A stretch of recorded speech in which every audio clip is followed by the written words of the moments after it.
What lessons my kids have taught me that change how I lead? All right, 5 kids, man, they're all so different. Well, let's start with Rowan. Rowan is super curious. He asked the question, why? You've met Rowan. He's been your shadow this whole time you've been here. He never meets a stranger. He is a relationship builder. He's a socializer. It doesn't matter if you're walking down a sidewalk, he'll stop the strangest person and ask them questions. He's just curious. And I think that's helped me in life. Instead of thinking I know it all when I was younger and I was cocky and I'm always right, his type of personality of just asking questions and gaining perspective definitely helps you lead people, because you can't really pull somebody along. You have to lead from the front. And if you don't know how to gain perspective and ask the right questions of what really motivates them, what really drives them, you're not going to get the answers. You got to humble yourself to gain that perspective. So that would be Rowan. Wyatt is my oldest. He is the most tender-hearted, so he cares. So outside of my wife, if the baby's crying, the baby wants to go to Wyatt. He's very tender-hearted. He's very caring. Same thing with Asher. Asher's the second youngest. Wyatt is just very caring and nurturing to be a 13-year-old boy. As an entrepreneur, you have to care about your people. I take a personal responsibility, because there's been months where the business is not doing what it's doing today, and I've had to go months, sometimes many months, without a paycheck.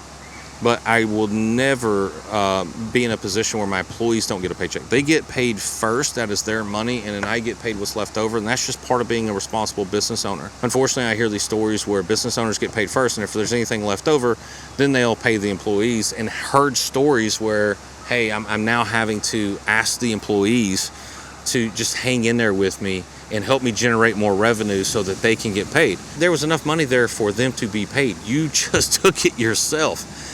And the thing about being a business owner is you take the good with the bad. And when it's really good, all right, you get all the really good paychecks.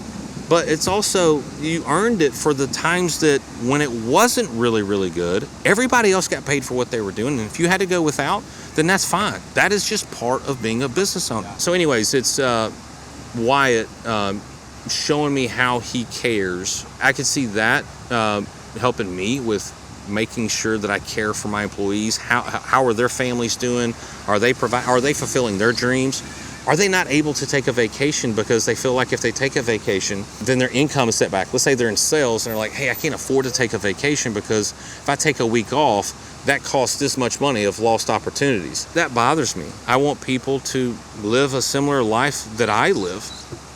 When it comes to Sawyer is brutally honest and is not, it's not beneath him to just stick up for somebody when they need it. I remember Wyatt was being bullied. His older brother was actually being bullied by someone older than Wyatt and significantly older than Sawyer. And I walked on the playground and I watched it, and I didn't want to step in. I'm not the helicopter dad. I'm like, I want to see how this plays out. And it was actually Sawyer that stepped in and said, hey, don't talk to my brother that way, or there's going to be problems. Or I forget what he said. Either consequences. It wasn't consequences and repercussions. That was a movie. But it was something along those lines. So he stuck up for his older brother, and he's just brutally honest. We can always go to him, and if the boys are doing something that they shouldn't be doing, we can sit down with Sawyer and say, all right, tell us exactly what happened. He's like, all right, here's what really happened.